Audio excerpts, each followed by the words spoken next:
ప్రజాక్షేత్రంలోకి ప్రజాక్షేత్రంలోకి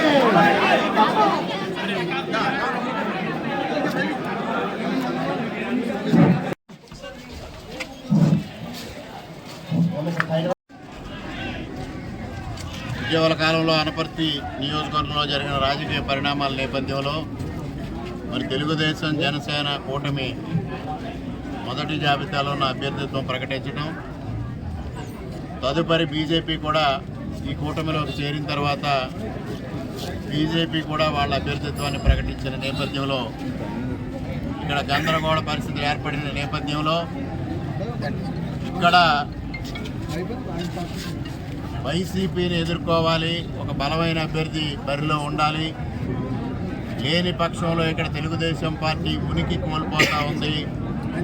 భవిష్యత్తులో సుదూర తీరంలో తెలుగుదేశం పార్టీ ఉనికి లేకుండా పోయే ప్రమాదం ఉంది. కాబట్టి తెలుగుదేశం పార్టీని కాపాడుకోవాలి, దానికి కార్యాచరణ ఏ విధంగా వెళ్ళాలి అనే దానికోసం ప్రజల యొక్క అభిప్రాయం తీసుకోవడం కోసం నిన్నటి నుంచి గ్రామాల్లో ప్రజాభిప్రాయ సేకరణ పేరుతో మా కుటుంబం ప్రజల ముందుకు వెళ్ళడం జరుగుతూ ఉంది.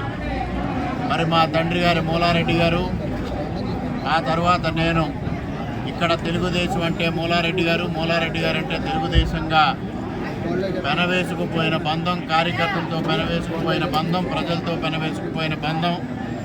ఈ నేపథ్యంలో తెలుగుదేశం పార్టీని కాపాడుకునే ఉద్దేశంతో ఈరోజు ప్రజల ముందుకు రావడం జరిగింది. నిన్నటి రోజున మహేంద్రవాడ గ్రామం, ఈరోజు పందెలపాక గ్రామంలో అపూర్వమైన స్పందన వస్తూ ఉంది. తెలుగుదేశం పార్టీని కాపాడాలి, దానికోసం మీరు ముందుకు వెళ్ళండి, మేమంతా మేము వెంట నడుస్తామని చెప్తా ఉన్నారు.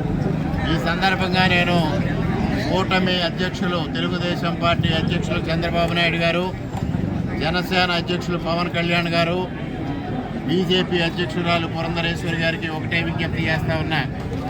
ఇవాళ రాక్షస పాలన అంతమొందించాలనే ఒక ఎజెండాతో ఏదైతే కూటమి ఏర్పడిందో ఆ కూటమి లక్ష్యం నెరవేరాలంటే ప్రతి అసెంబ్లీ నియోజకవర్గంలో 175 అసెంబ్లీ నియోజకవర్గాల్లో బలమైన అభ్యర్థులు పోటీ చేయాలి. తద్వారా కూటమి లక్ష్యాన్ని నెరవేర్చాలి. జగన్మోహన్ రెడ్డి రచిత ఆంధ్రప్రదేశ్ని ఏర్పాటు చేయాలి, ఆ దిశగా ఆలోచన చేయాలని 3 పార్టీల అధ్యక్షులకి అనపర్తి నియోజకవర్గం ప్రజానీకం తరఫున విజ్ఞప్తి చేస్తా ఉన్నా.